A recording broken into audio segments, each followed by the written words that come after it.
మీ కుటుంబ శాంతి, ఆరోగ్యం, ఆర్థిక అభివృద్ధి కోసం రుద్రాక్ష మహాపూజలో తప్పక పాల్గొనండి. ఇప్పుడే నమోదు చేసుకోండి.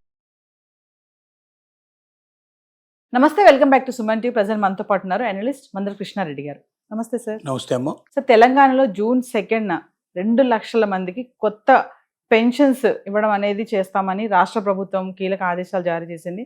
ఒక్కసారి అంటే ప్రాధాన్యత ఎలా ఉంటుంది, ఇవన్నీ ఒకసారి కొత్త పెన్షన్స్ అంటే ఏంటి సార్?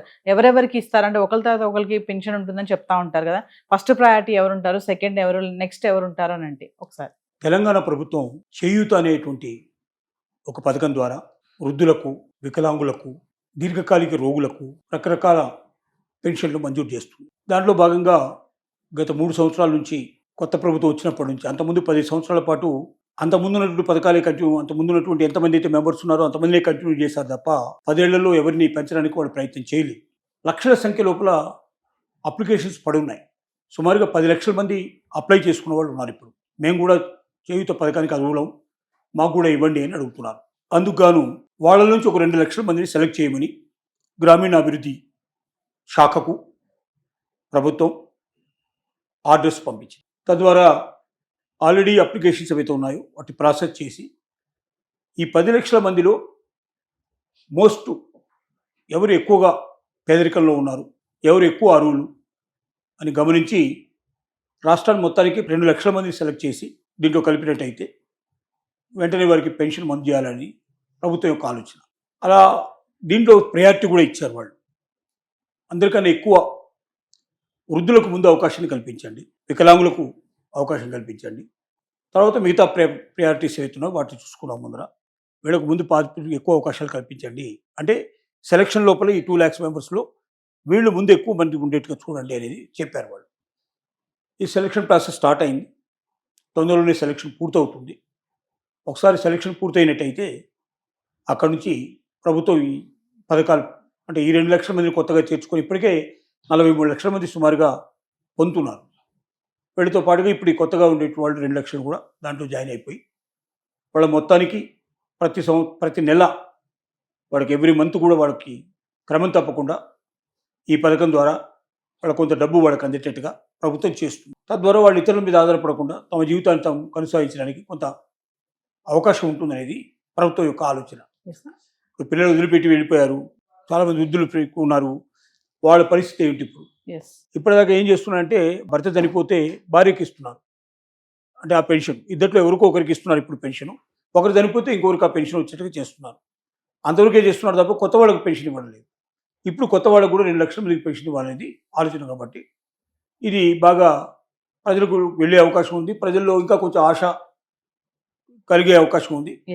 గత ప్రభుత్వంలో 10 సంవత్సరాల పాటు వాళ్ళకి కొత్త వాళ్ళకి రాలేదు అవకాశాలు. కాబట్టి ఈ కనీసం కొత్త గవర్నమెంట్లో అయినా వెంటనే అవకాశాలు వస్తాయనేది అందరూ ఆశగా ఎదురు చూస్తున్నారు. అంటే ఫస్ట్ ప్రయారిటీ వృద్ధులు, తర్వాత దివ్యాంగులు, తర్వాత వితంతువులు వీళ్ళు ఉంటున్నారు, మిగతా వాళ్ళు వస్తారు.